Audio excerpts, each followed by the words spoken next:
Kita bahas bisa menghijrahkan status dengan melobi langit, dengan doa. Kan katanya doa itu bisa mengubah takdir, benar? Benar nggak tuh? Allah yang mengubah takdir dengan doa.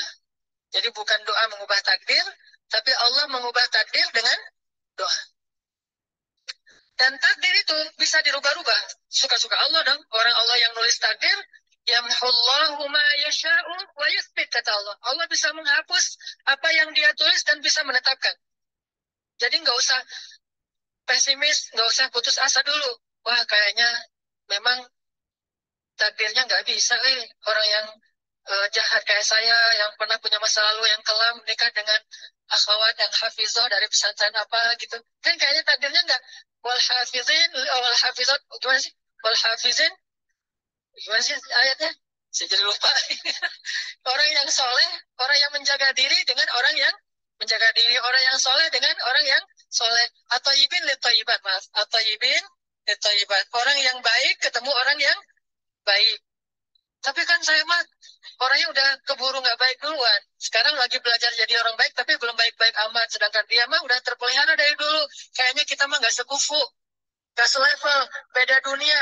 Dan satu dunia putih, satu dunia hitam. Ini gimana nih nggak ketemu nih? Takdirnya mungkin kita emang nggak layak untuk dia. Tetapi dengan doa, Allah Subhanahu Wa Taala berkuasa untuk mengganti takdir. Makanya malam ini kita akan belajar tentang bagaimana menggunakan jalur langit untuk bisa mendapatkan hajat kita. Baik menikah, dapat kerjaan, punya anak, dan keajaiban-keajaiban lain yang bisa kita dapatkan kalau kita tahu cara menggunakan jalur langit. Sebelum kita masuk materi itu, yuk kita tilawah bareng-bareng ayat yang standar lah tentang doa. Udah pada tahu kan? Silakan dibuka. Ayat apa? Surat Al-Baqarah ayat 186. Itu standar banget kalau bab doa. Surat Al-Baqarah ayat 186.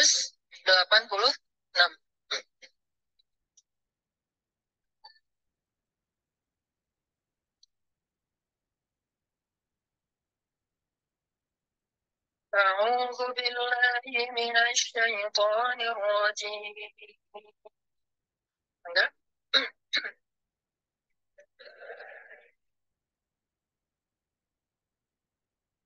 بسم الله الرحمن الرحيم.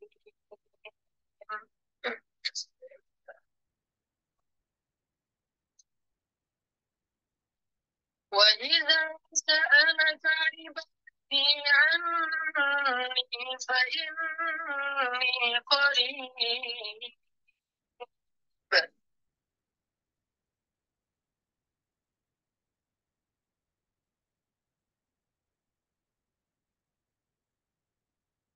أجيب دعوة الداع إذا دعان.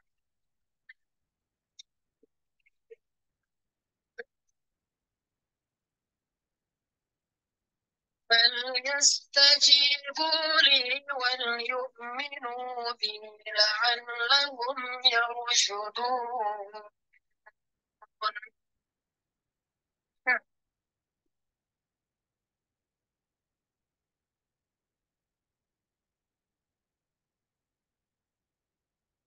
Apabila hamba-hambaku bertanya kepadamu tentang aku, maka jawablah bahwasanya aku dekat.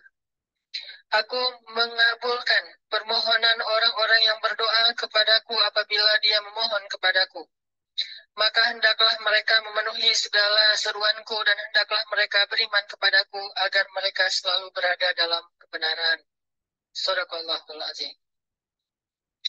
Teman-teman yang dirahmati Allah Subhanahu wa taala, ayat ini adalah ayat kalau kita kasih judul ayat ini tuh janji Allah kepada orang yang berdoa. Janji Allah kepada orang yang berdoa. Makanya doa itu benar-benar senjata orang mukmin, melebihi senjata apapun yang dimiliki oleh seseorang. Paling dahsyat itu kalau punya doa. Jadi kalau orang yakin kepada Allah, maka dan keyakinan dia kepada Allah lebih besar daripada keyakinan dia kepada apapun, maka selama dia masih bisa berdoa kepada Allah, dia tenang. Ada masalah dikit, oh ilahi. Ada masalah dikit, ilahi. Ada masalah dikit, Rabbi. Terus saja. Ada masalah sepele apapun, minta ke Allah. Ada masalah apapun, minta ke Allah. Dan kata Nabi, janganlah kalian menjadi lemah dalam berdoa. Karena sesungguhnya tidak akan binasa seseorang selama dia masih berdoa kepada Allah. Itu hadis Nabi dari Aisyah. Janganlah kalian menjadi lemah dalam berdoa. Artinya jadi pundung, jadi putus asa dalam berdoa. Karena tidak akan binasa seseorang selama dia masih berdoa kepada Allah Subhanahu wa Ta'ala. Jadi kalau kita masih terus mengharap dan meminta kepada Allah, kita nggak akan binasa. Kita nggak akan kalah. Kita nggak akan rugi. Dan kata para ulama, segala sesuatu di dunia ini akan pergi dan tidak kembali. Ini clue penting nih, bisa dicatat. Segala sesuatu di dunia ini akan pergi dan tidak akan kembali kecuali doa. Dia pergi dan dia pasti akan kembali. Segala sesuatu kalau udah pergi di dunia ini, nggak akan kembali lagi.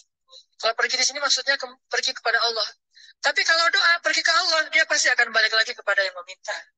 Satu-satunya yang pergi ke Allah dan kembali di dunia ini hanyalah doa. Makanya ayat ini kalau kita kasih judul adalah janji Allah kepada hambanya yang berdoa. Allah berjanji. Apa kata Allah? Inni qaribun. Aku itu dekat.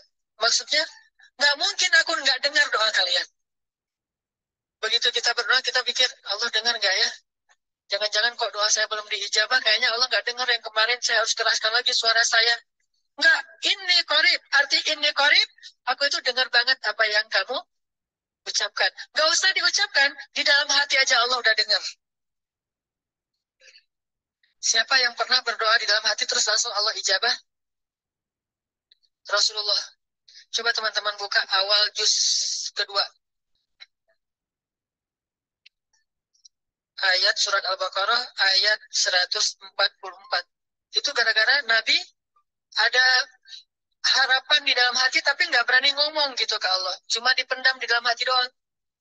Tapi langsung diijabah oleh Allah. Ayat surat Al-Baqarah ayat 144.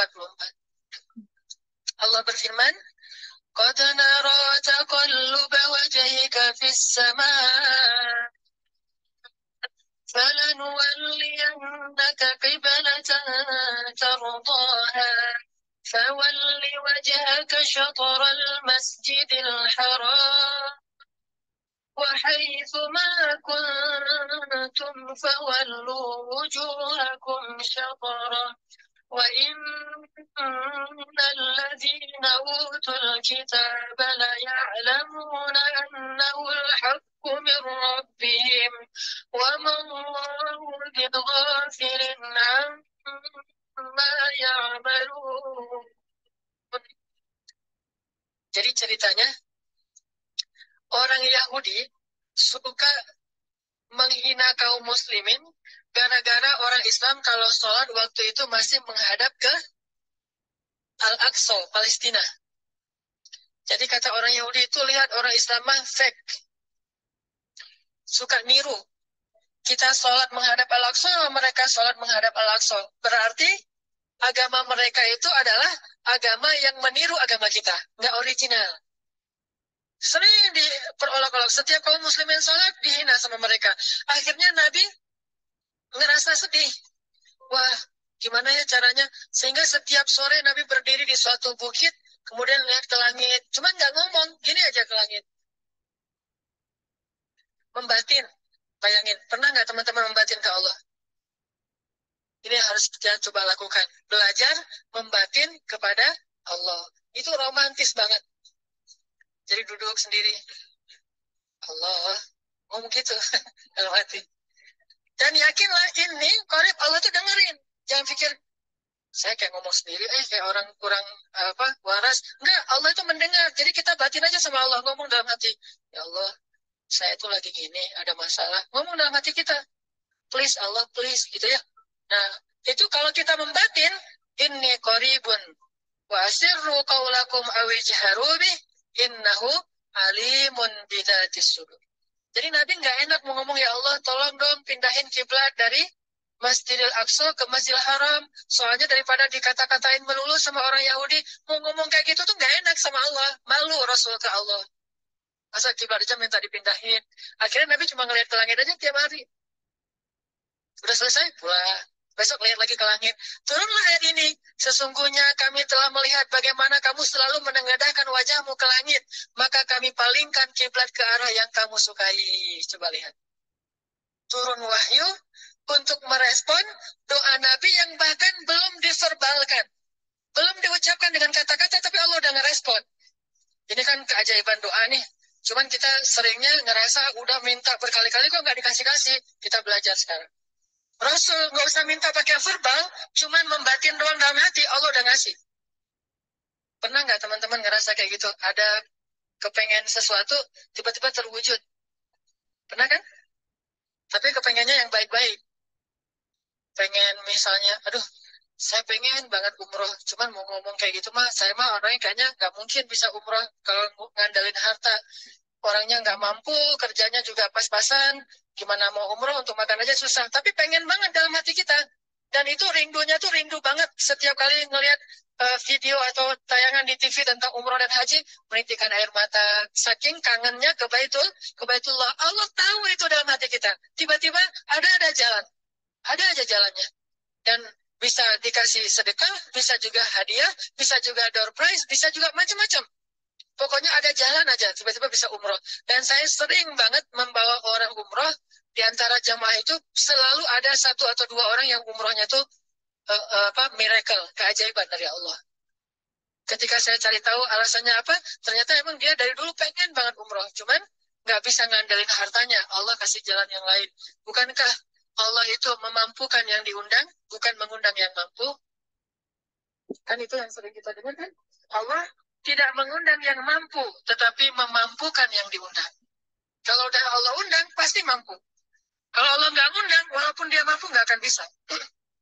Jadi Allah bukan mengundang yang mampu, tetapi memampukan yang diundang. Sehingga kita kalau hati kita kayaknya pantas diundang, Allah undang tuh. Begitu juga dalam urusan rezeki. Aduh, saya pengen kerjaan yang kerjaannya itu lebih halal, lebih nyaman, bisa sholat berjamaah tepat waktu, ada waktu juga buat keluarga, bisa juga berdakwah ke teman-teman. Akhirnya membatin kita itu karena kuat banget, Allah wujudkan. Ini artinya Allah qaribun, Allah maha dekat. Sehingga kalau kita pengen doa kita itu powerful, belajar dari as-siqah billah. Tips pertama adalah as-siqah billah. Percaya deh sama Allah. Percaya sama Allah. Jangan berdoa dengan ragu-ragu. Kayak kita datang kepada seseorang untuk minjem duit, tapi kita ragu. Dia nih kayaknya orangnya susah kalau dipinjemin. Kalau minta dipinjemin gitu. Ah, ini saya lagi ada masalah dikit nih. Boleh minta bantu nggak? Apa? Gimana ya ngomongnya? Susah ngomongnya tuh ragu-ragu gitu kan ya. Akhirnya kita ngomongnya tuh nggak enak, nggak nyaman, membuat dia juga ngasih ke kita juga ragu-ragu. Akhirnya nggak nyaman tuh hubungan kita sama dia. Tapi kalau kita yakin banget sama dia, dia orangnya baik, kalaupun dia nggak ngasih dengan cara yang kita minta, kita yakin bahwa dia itu pasti akan nolong kita. Sehingga kita akan curhat masalah kita itu dengan tulus. Bahwa kita punya masalah kayak gini-gini, bukannya kita mau minta-minta, cuman sifat dari manusia itu saling tolong-menolong, kita beritahu masalah kita, dan kita yakin dia pasti akan nolong kita. Kalau nggak bisa ngasih duit, dia akan minta tolong kepada orang lain yang mungkin bisa membantu kita. Dia akan ngasih link, dia akan memediasikan kita. Oh, aduh maaf ya, saya juga lagi sekarang lagi butuh uang, ini lagi nabung-nabung juga, sama kita mah lagi sama-sama pengen hijrah status. Cuman, nih saya kenal ada temen nih yang dia alhamdulillah orangnya tuh suka banget bantu orang lain. Mungkin saya bisa merekomendasikan, saya bisa bantu kamu, ayo kita jalan bareng ngomong sama temannya. Pokoknya kita yakin dia bisa nolong. Nah, kalau kita yakin, percaya sama Allah, Allah tuh nggak butuh perantara. Allah bisa nolong kita dengan cara apapun. Walaupun takdirnya udah ditulis, kamu tuh nggak akan punya istri sampai meninggal dunia. Ya Allah, masa gitu sih? Nggak akan punya istri. Ya Allah, tapi gimana masa saya mau hidup sendiri terus? Kamu nggak akan punya istri, kata malaikat teh. Ini orang doanya katakan malaikat dengerin doa kita ya. Kalau di hati malaikat nggak tahu, tapi kalau di lisan kita doa, ya Allah, beri saya seorang suami yang benar-benar bisa mendidik agama saya, kata malaikat. Neng, Ganti doa yang lain aja tuh, Neng. Itu mah takdirnya udah ditulis, Neng nggak akan punya suami. Kata malaikat. Kita mah walaupun malaikat ngomong gitu, biarin aja. Ya Allah, Engkau Maha Rahman, Maha Wadud, Engkau bisa mengubah takdir. Kata malaikat, ya juga sih. Cuman takdirnya udah ditulis, Neng. Ya Allah, terus aja. Tiba-tiba, tok, tok, tok, Assalamualaikum, Waalaikumsalam. Ayahnya nemuin, ternyata pas kita nguping dari kamar, wah itulah calon pangeran kita yang datang untuk melamar kita. Calon raja, calon imam. Malaikat heran-heran. Wah, subhanallah nih, si Neng ini nggak putus asa dalam minta. Kita juga gitu, doanya terus. Walaupun takdirnya sudah ditulis. Karena Allah bisa mengubah takdir lewat doa dan harapan. Masih ingat cerita seorang ibu di zaman Nabi Musa dulu? Yang datang kepada Nabi Musa bilang, ya Nabi Allah, ya kalim Allah, saya nggak punya anak, udah tua kayak gini, bisa nggak ya saya minta tolong Nabi Musa doa kepada Allah supaya saya punya anak. Kata Nabi Musa, bisa aja sih, nggak apa-apa ibu. Ya udah saya doain ya Allah, ini ada ibu minta anak. Kata Allah, ya Musa bilang ke dia nggak akan punya anak, itu sudah takdirnya. Kata Nabi Musa, ibu, maaf, udah ada jawaban nih dari Allah. Gimana ya Nabi Musa? Allah bilang takdir ibu nggak akan punya anak. Oh gitu ya, ya udah deh pulang. Sampai di rumah, ya Rahim, ya Rahim. Doa aja terus. Besok datang lagi. Karena dia pengen tahu kabar dari langit. Nabi Musa itu bisa bicara ke langit. Ya Nabi Allah, saya mau tahu nih, kira-kira Allah sudah memperkenalkan belum ya permintaan saya? Permintaan apa? Pengen punya anak. Tapi kan kemarin udah, kata Allah tadinya nggak akan punya anak. Ya coba aja dulu sekali lagi, siapa tahu sudah mau. Sekarang Allah memperkenankan. Wah, ini benar-benar dia husnuzan sama Allah. Sih kok percaya sama Allah. Nggak percaya kepada yang lain, percaya sama Allah aja. Nabi Musa karena udah apa terus aja direngekin minta gitu, Nabi Musa bilang, ya Allah, ini ada ibu yang kemarin, gimana dong ya Allah? Kata Nabi Musa, kata Allah, ya Musa, takdirnya dia nggak akan punya anak. Bilang sama dia, ibu, udah terima aja takdir ibu nggak akan punya anak. Oh ya, pulang lagi. Ya Rahim, terus saja sepanjang malam, sepanjang hari doa. Berhari-hari datang lagi kepada Nabi Musa. Ya Nabi Allah, udah berubah belum? Udah mau belum Allah kasih saya anak? Kan udah kemarin takdirnya, tapi coba lagi, sekali lagi aja. Nabi Musa minta lagi ke Allah, kata Allah masih yang sama, pulang lagi, nggak datang-datang lagi ke Nabi Musa. Setelah beberapa bulan, datang-datang bawa bayi. Assalamualaikum. Udah semangat sekarang. Beda gitu ya. Kalau dulu, Assalamualaikum. Melas gitu ya. Sekarang, Assalamualaikum. Hai, Nabi Musa. Kata ibu, ibu yang kemarin? Ya, itu siapa? Anak saya. Hah? Anak ibu? Anak kandung maksudnya? Bukan nyuri. Nggak, anak kandung saya ini Nabi Musa. Wah, Nabi Musa nggak wah sih, subhanallah kalau Nabi Musa. Kalau saya mah wah gitu ya. Kalau Nabi Musa, Masya Allah. Nabi Musa tanya ke Allah, ya Allah, itu ibu yang kemarin katanya takdir nggak akan punya anak, kok bisa punya anak? Ceritanya gimana Allah? Ceritain dong, saya kok nggak update gitu informasinya. Kata Nabi Musa tanya. Allah ngasih update. Kata Allah, Musa, setiap kali aku bilang dia nggak akan punya anak, dia terus berdoa dengan menyebut, Ya Rahim, Ya Rahim.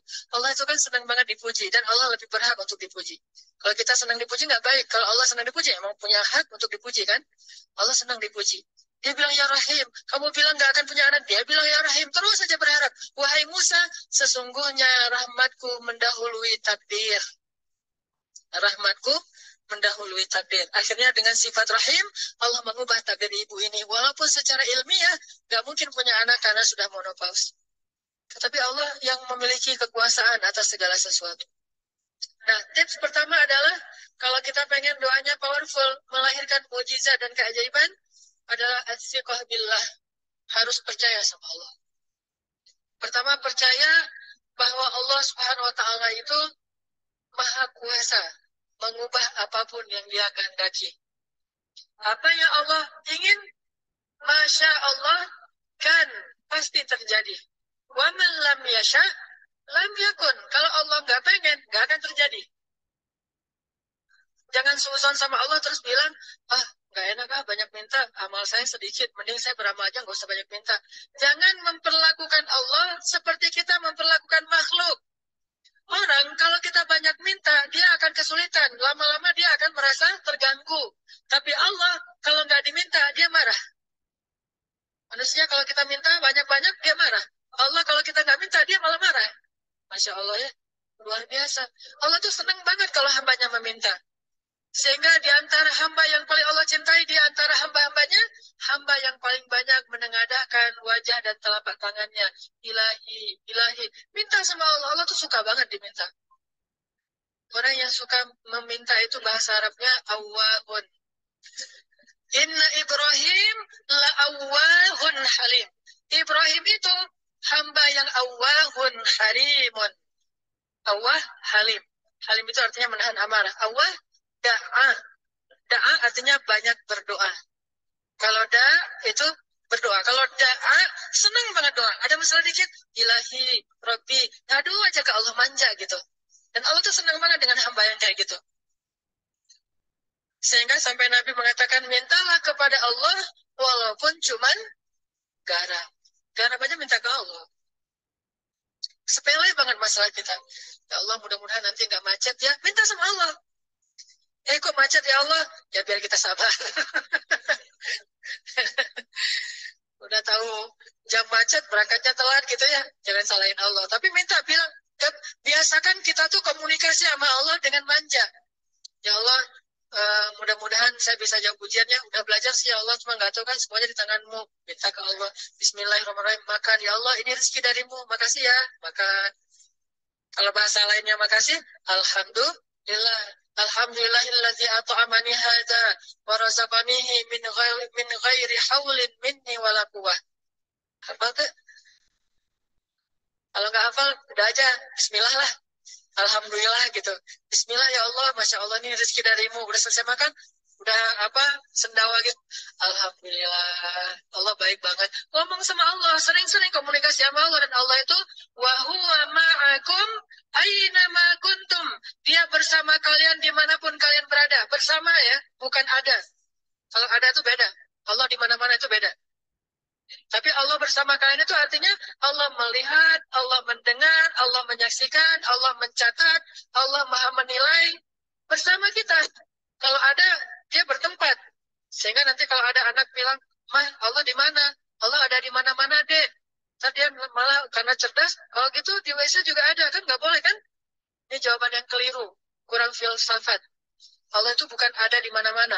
Allah bersama kita dimanapun kita berada. Itu beda. Kalau bersama, ma'iyah artinya Allah melihat, menyaksikan, mendengar, menghargai, dan terus memelihara dimanapun. Sehingga nggak usah khawatir bahwa ini mah nggak di masjid. Nggak apa-apa. Selama bukan di tempat yang najis. Seperti di kamar mandi atau di mana yang tempat-tempat yang nggak boleh, kita itu mah nggak. Tapi yang di tempat yang umum, di pasar, di jalan, lagi di kendaraan, di dalam masjid, di luar masjid, Allah, ilahi, Rabbi, kalau perlu ini lagi lebih manja lagi, pakai irama dikit. Allah, gitu. Wah, kayak orang manggil temennya gitu. Atau kita miss call Allah dulu. Ya Allah, udah nggak ngomong apa-apa. Itu miss call. Miss call Allah. Ngapain miss call? Capek. Kangen sama Allah. Allah. Allah. Gitu lagi. Itu zikir kan? Allah, Allah, Allah. Kata Allah, ada apa hambaku? Allah lagi, Allah lagi, Allah lagi. Terus saja Allah di miss call berkali-kali. Pas Allah buka, wah 100 miss call. Allah 100 kali zikir. Udah 100 kali miss call, Allah yang telepon balik. Ada apa hambaku? Wah, ditelepon sama Allah. Lewat kejadian-kejadian hidup. Tiba-tiba ada kejutan dari Allah. Langsung bilang sama Allah, thanks Allah. Kan romantis itu sama Allah. Jangan cuma sama cewek doang bilang thanks. Segala macam bahasa-bahasa yang keren. Sama Allah juga harus keren. Tapi setelah thanks, alhamdulillah. Karena itu yang paling baik. Intinya harus percaya sama Allah. Allah tuh senang banget didoain. Kita berdoa kepadanya gitu. Allah tuh senang. Terus makna percaya sama Allah juga, kita percaya bahwa Allah itu nggak akan ngecewain orang yang berdoa. Ujibu da'watad da'i idza da'an. Aku pasti mengijabah doa hamba-hamba yang berdoa kepadaku. Gak usah khawatir, pasti diijabah.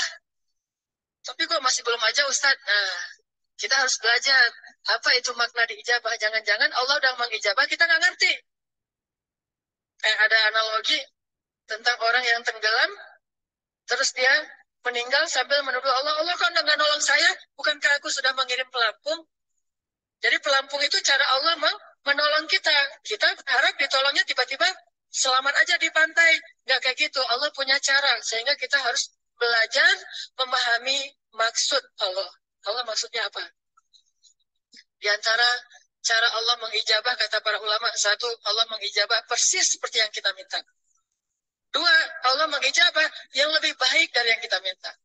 Yang ketiga, Allah kalau nggak ngasih persis, ngasih yang lebih baik. Dikasih di akhirat. Bahkan itu lebih keren daripada di dunia. Kok di akhirat sih? Ntar dulu. Akhirat itu jaraknya nggak jauh dengan kita. Cuma 60 tahun. 60 tahun tuh cepat banget loh. Sekarang rata-rata usianya berapa? Bahaya kalau nanya usia. Kalau saya udah setengah, udah 30-an tahun. Teman-teman pasti masih 17 ya. Angkat tangan yang 17. Nggak ada. Di bawah 20 tahun, di bawah 20 tahun. Yang di atas 40. Gue nggak berani angkat tangan, ada sih. Artinya waktu 60 tahun itu nggak lama, sebentar doang. Jadi analoginya gini, kita lagi kuliah, pengen nikah. Terus kita naksir sama seorang cewek cantik banget. Dan saking cantiknya, sampai kita cuma bisa bermimpi. Wah, saking cantiknya kayaknya nggak mungkin banget buat kita. Tiba-tiba ayahnya bilang, Dek, kamu senang sama anak saya? Yang mana Pak? Masih nanya yang mana? Takutnya yang tadi kembali. Ini yang lagi yang lagi kuliah yang namanya si Fulana misalnya. Sebutlah namanya Nisa apa gitu ya. Terus dia bilang, boleh Bapak setuju kamu nikah sama anak saya, tapi ditunda dulu sampai kamu lulus kuliah. Kita seneng nggak tuh? Sampai lulus kuliah, nggak apa-apa. Masa kita bilang, nggak mau Pak kalau lulus kuliah, mending nggak usah deh, saya mauin sekarang. Pasti nggak gitu kan? Karena kita tahu ini cantik banget, keren banget, soleha banget, idola banyak cowok-cowok di kampus, dikasih buat kita, syaratnya cuma satu, tunggu lulus kuliah 4 tahun lagi.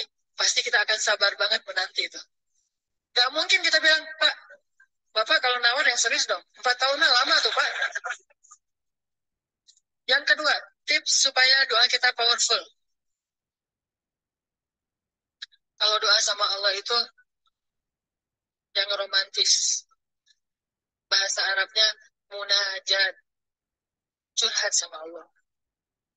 Dan doa itu ibadah, bukan sekedar permintaan, bukan cuma request, tapi ibadah. Jadi kalau orang rajin doa sama Allah itu akrab sama Allah.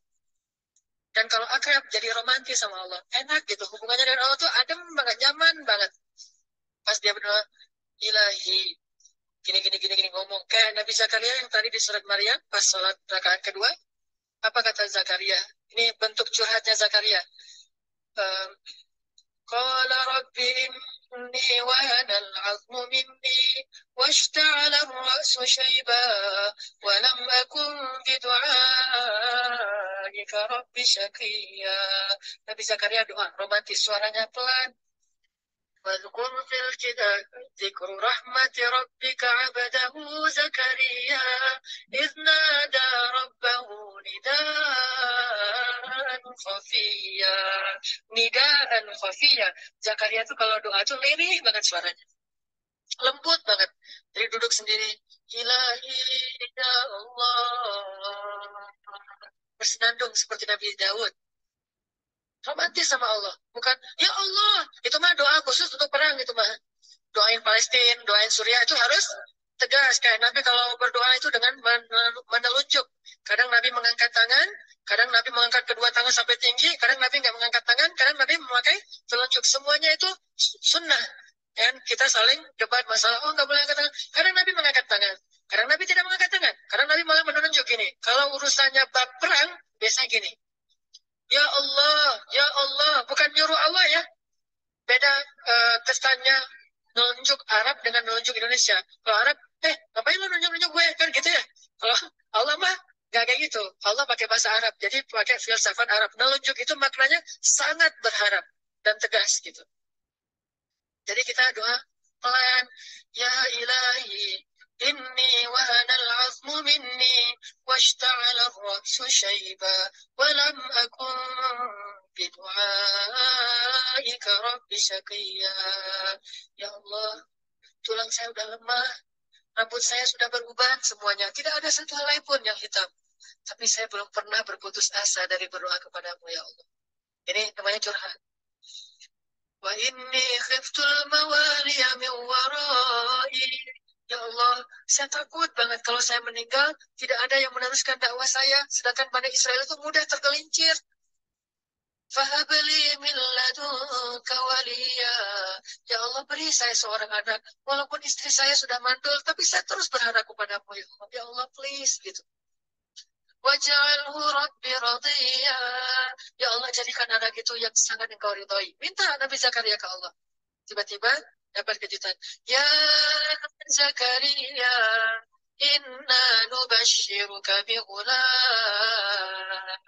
Wahai Zakaria, bergembiralah, kamu akan punya seorang anak laki-laki.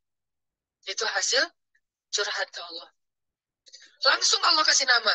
Ismuhu Yahya, lam naj'al lahu min qablu samiyya. Namanya Yahya, kata Allah. Jangan cari lagi di Google.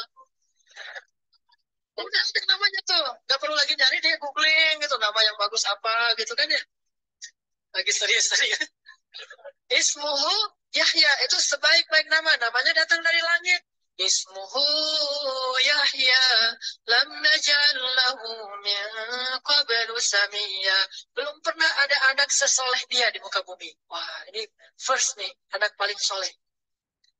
Terus kata Allah, wahananan, anaknya lemah lembut, wazakatan, anaknya suci, wataqiya, anaknya bertakwa, namanya Hanan At-Taqi.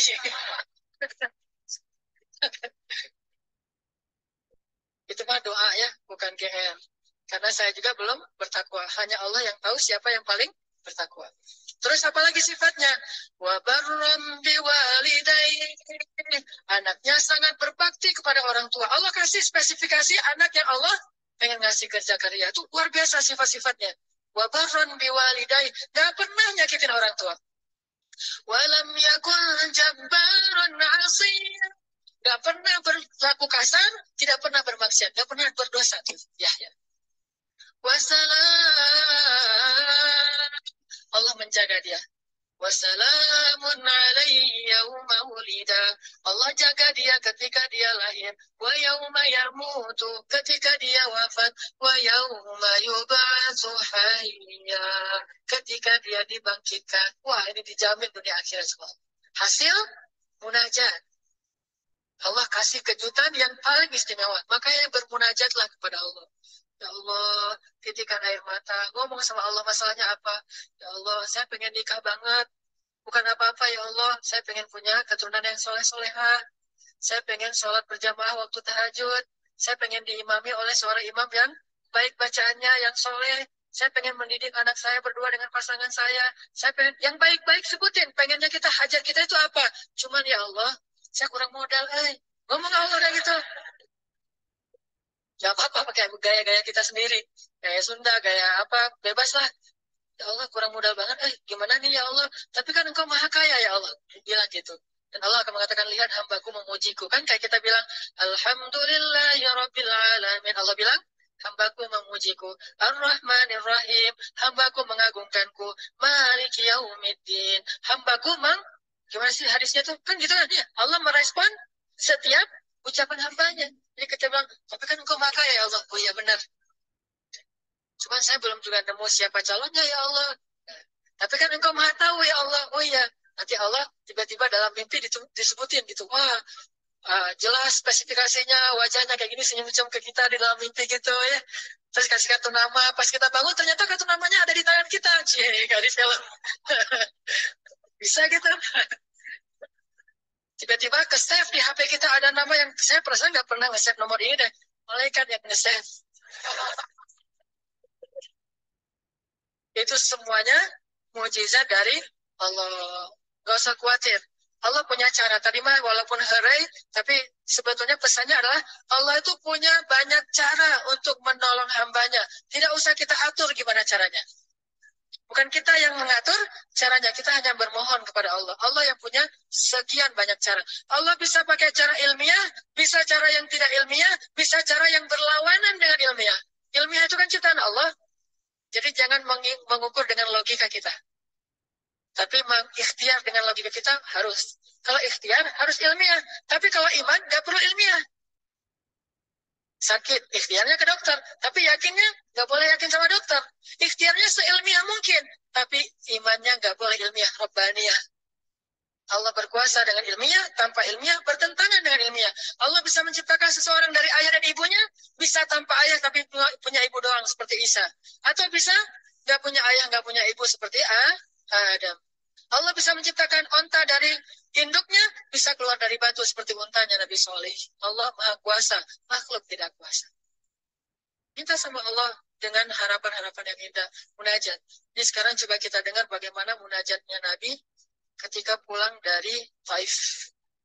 Nabi itu kan sedih banget pulang dari Taif. Luar biasa dihinanya oleh orang-orang Taif.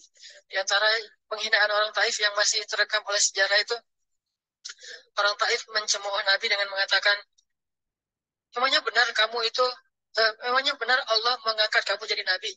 Itu dihina gitu. Muhammad, beneran gitu Allah mengangkat kamu jadi Nabi? Kayak nggak ada orang lain? Kata orang Taif. Terus ada lagi yang bilang, Muhammad, kalau kamu itu seorang nabi, saya tidak berani ngomong sama kamu, nanti saya terkutuk. Tapi kalau kamu bukan nabi, pendusta, ngapain juga saya ngomong sama kamu? Jadi mending nggak usah ngomong aja, daripada ngomong dengan pendusta. Intinya dia nggak mau ngomong sama nabi, tapi meracau. Dia bilang, kalau kamu nabi, kalau saya berdebat kamu, saya akan dikutuk. Kalau kamu bukan nabi, berarti kamu pendusta. Ngapain juga saya berdebat sama kamu, menghina. Ada yang bilang, hei Muhammad, pergi kamu. Jangan dekat-dekat dengan kampung kami. Disuruh anak kecil mengusir Nabi, bayangin.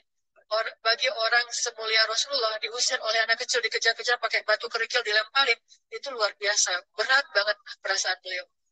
Sama anak kecil, sama perempuan, sama budak-budak. Yang laki-lakinya tuh hanya bersorak di belakang. Perempuannya, bagi orang Arab, dihina oleh perempuan. Itu luar biasa penghinaannya. Makanya di Mesir, pengalaman saya ketika di Mesir, orang Mesir itu paling takut sama cewek. Di pasar kalau ada ibu-ibu yang belanja, Mang, bungkusin yang ini. Dibungkusin. Nggak jadi deh, yang itu aja. Bungkus lagi. Kayaknya, nggak jadi yang itu aja. Sampai 3 kali, si emangnya nggak boleh marah. Kenapa? Cewek. Itu di Mesir tuh. Kalau di kita, wah, udah habis itu. Nggak usah, cewek yang sebaya. Ibu-ibu aja bisa dihina di kita kan ya, nggak menghormati orang tua. Kalau di Mesir, perempuan apalagi yang udah umur usia orang tua, itu sangat dimuliakan. Naik bus gitu. Ada ibu-ibu, orang Mesir kan gede-gede tuh. Naik bus, ya naik bus aja, naik damri itu susah. Akhirnya barang-barangnya pada diambil sama orang-orang di dalam, dia naik, bismillah, Masya Allah, gitu-gitu orang Mesir kalau naik damri. Pas sudah di atas, semua orang berdiri mempersilahkan dia pilih tempat duduk yang mana. Itu budaya yang mungkin di Singapura juga pas saya ke Singapura kayak gitu. Tapi kok di Indonesia agak-agak jarang nih. Sering ada laki-laki muda duduk di halte atau di mana tempat-tempat umum, sementara di sebelahnya ada ibu-ibu yang gendong anaknya, tapi nggak ada tempat duduk. Di mana rasa malu dan rasa penghargaan terhadap perempuan. Makanya kalau sampai seorang ribut dengan perempuan di tempat umum, itu di Mesir aib banget. Jadi kalau kita ramai sama seorang cewek atau seorang ibu-ibu di tempat umum, pasti orang-orang Mesir akan marahin kita, nggak marahin dia, walaupun dia yang salah. Ya, ya aib kata orang Mesir. Aib jangan kayak gitu, aib jangan kayak gitu. Tapi kalau kita berantemnya sesama laki-laki, dia akan bilang sallu ala nabi, salawat kepada nabi. Kayak gitu cara mendamaikan pertengkaran di Mesir. Dan menurut survei kecil-kecilan saya, orang Mesir itu paling sering bertengkar di bus kalau lagi bulan puasa. Lapar soalnya. Itu sering banget, asal bulan puasa ramai di bus. Wah, orang Mesir kan suaranya kencang ya, kayak singa gitu. Wah, sampai di jam 2 orang. Akhirnya yang lain bilang, Sallu ala Nabi. Langsung, Sallallahu alaihi wasallam. Lagi. Tapi dia sempat salawat dulu. Kalau di kita kan, apaan sih? Nggak ada hubungannya juga. Nggak nyambung, keles gitu. Kalau di Mesir, mereka paham. Kalau dibilang Nabi, langsung mereka menghargai Sallallahu alaihi wasallam. Terus marah lagi. Ya amin, Sallu ala Nabi, Sallallahu alaihi wasallam. Lagi. Kadang-kadang saking marahnya, Sallu ala Nabi sambil marah-marah. Sallallahu alaihi wasallam, saya bilang juga. Jadi, sampai ada yang bertengkar 2 orang, disikapin dengan bijak. Orang Mesir kalau marah tuh suka bilang keledai. Ya Ahmad, wahai keledai gitu. Terus yang orang bijak ini kayaknya educated dosen gitu kayaknya, dia bilang, emangnya ada keledai selain engkau di sini? Terus dia bilang, nggak ada. Ada. Apapun jawabannya salah. Namanya ada keledai selain kamu di sini. Kalau dia bilang nggak ada, berarti emang kamu sendiri. Kalau dia bilang ada, berarti kamu juga keledai. Cerdas ya, luar biasa nih. Di Mesir saya dapat banyak luar biasa pengalaman. Intinya apa? Perempuan. Yang mengusir Nabi di Taif, perempuan. Anak-anak, budak, coba. Gimana perasaan Nabi? Itu benar-benar nelangsa banget, sedih banget. Begitu turun dari Taif, Nabi SAW kemudian istirahat, habis dikejar-kejar dari pagi sampai sore, di kebun kurma Nabi lagi istirahat, terus Nabi berdoa. Nih, doanya saya bacain ya. Wahai Robku, kepada engkaulah aku adukan kelemahan tenagaku dan kekurangan daya upayaku. Wahai Robku, engkaulah yang maha rahim, engkaulah pelindung orang-orang yang lemah, engkaulah penciptaku. Kepada engkau aku berserah diri ya Allah. Kepada musuh, kepada siapa engkau akan menyerahkanku ya Allah? Kepada musuh yang akan mencelakaiku, atau kepada keluarga yang akan membantu urusanku. Tapi apapun itu, tidak ada keberatan bagiku, asal engkau tidak marah kepadaku.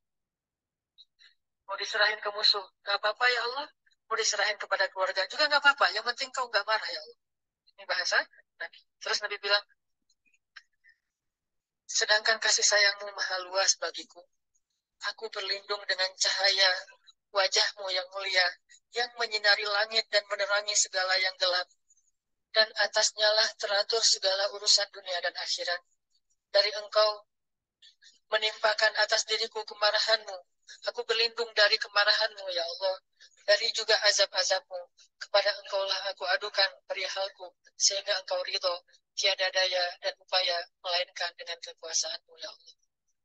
Tapi ini kalau kita baca dengan versi Arabnya, lebih romantis lagi. Versi terjemah memang agak kaku. Kalau kita tahu bahasa Arabnya, ya Allah, tidak masalah aku diperlakukan kayak gini. Tidak masalah aku diusir, aku dihina, aku disakiti, aku dilempari, aku dikejar-kejar. Yang penting kau tidak marah kepadaku. Coba, gimana Nabi itu cinta sama Allah. Mendengar doa Nabi yang romantis banget sambil menitikan air mata, tubuhnya banyak bekas luka lemparan batu, bajunya itu kotor. Malaikat itu sampai nggak tega, sampai Jibril turun. Wahai Muhammad, kata Jibril. Ya Rasulullah, wahai kekasih Allah, kata Jibril. Allah Maha mengetahui apa yang telah terjadi pada dirimu terhadap orang-orang ini. Allah telah memerintahkan malaikat gunung untuk mentaati perintahmu ya Rasulullah. Kata malaikat. Jadi kayak ada seorang anak yang nangis sedih, tiba-tiba datang ayahnya apa ngelus-ngelus gitu menenangkan dia, ya Rasulullah, Allah udah memerintahkan malaikat gunung kok, jadi menghibur gitu. Jangan sedih ya Rasul, jangan sedih, nggak apa-apa, itu malaikat gunung udah siap tuh, apapun yang kamu perintahkan. Langsung malaikat gunung siap-siap gitu. Terus kata malaikat gunung, ya Rasulullah, wahai kekasih Allah, perintahkan saja kepada kami apapun.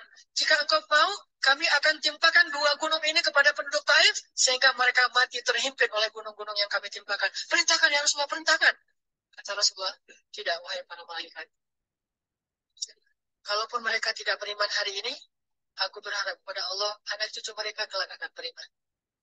Nabi nggak sakit hati kepada orang Taif. Dan Nabi juga tidak marah kepada Allah ketika beliau diperlakukan oleh hamba-hamba Allah kayak gitu. Tetapi yang penting Allah jangan marah sama saya ya. Kalau bahasa kita mah. Ya Allah maaf ya saya jadi kayak gini nih. Tapi Allah nggak marah kan? Gitu banget tuh sama Allah coba. Dia udah habis-habisan, kemudian belum berhasil dakwahnya, masih takut sama Allah. Kayak kita ngedakwahin teman kita, terus kita dicela sama teman kita, dimusuhi oleh teman kita nggak marah sama dia, nggak marah sama Allah. Nggak bilang, Allah itu sih susah ya dakwah. Nggak ngomong kayak gitu. Ya Allah maaf ya, dia belum menerima dakwah saya. Ini pasti karena saya nggak benar nih nyampainya. Ya Allah jangan marah ya sama saya, besok saya coba lagi gitu sama Allah. Terus orangnya nggak marah karena mungkin dia fa'innahum la ya'lamun. Mereka tidak mengerti. Besok akan dicoba lagi, didakwahin lagi, diajak lagi. Terus aja kayak gitu. Ini munajat Nabi kepada Allah SWT. Sehingga gara-gara munajat itu malaikat turun. Sama kayak munajat curhatnya Nabi Yunus. La ilaha illa anta subhanaka inni kuntu minal zalimin. Subhanallah.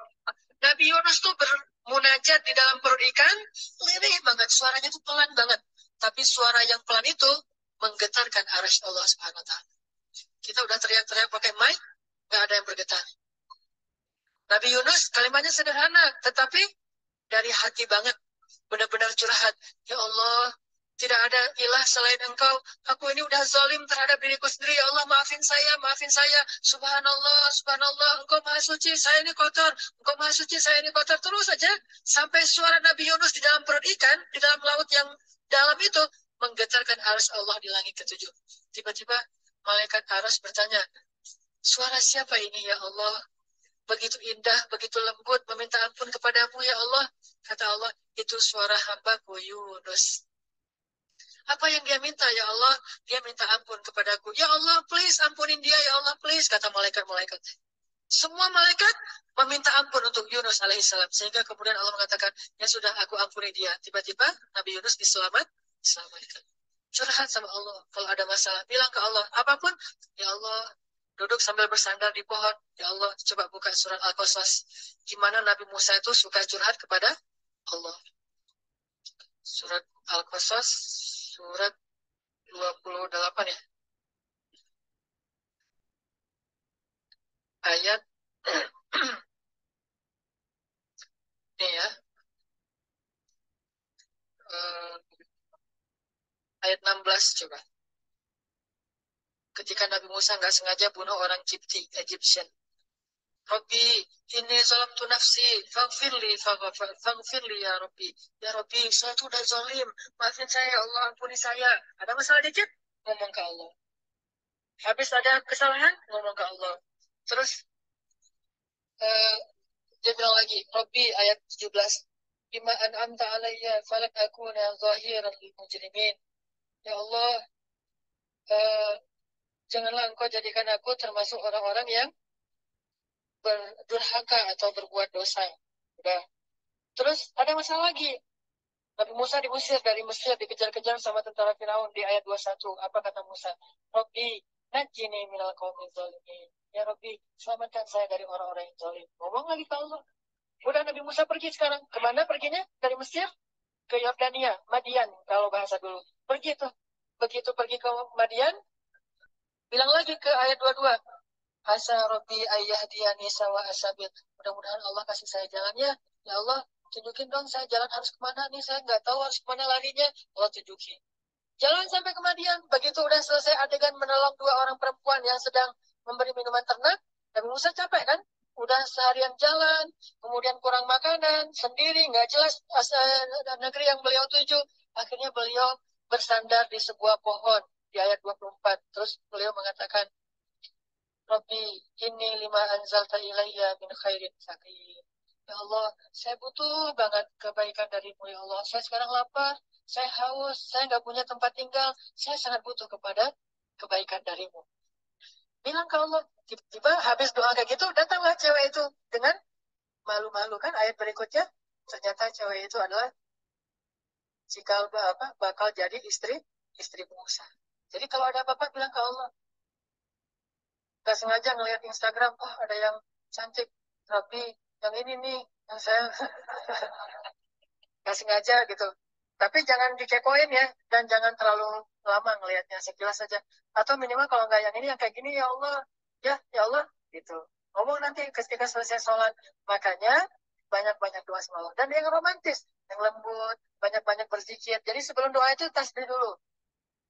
Tasbihnya dengan bahasa yang kita nyaman. Subhanallah, subhanallah boleh. Atau dinyanyikan juga nggak masalah dengan suara yang baik. Bukankah Nabi menyuruh kita menghiasi Al-Quran itu dengan suara kita? Dan di antara isi Al-Quran adalah zikir. Kita bisa bilang, Subhanallah, Subhanallah, Subhanallah.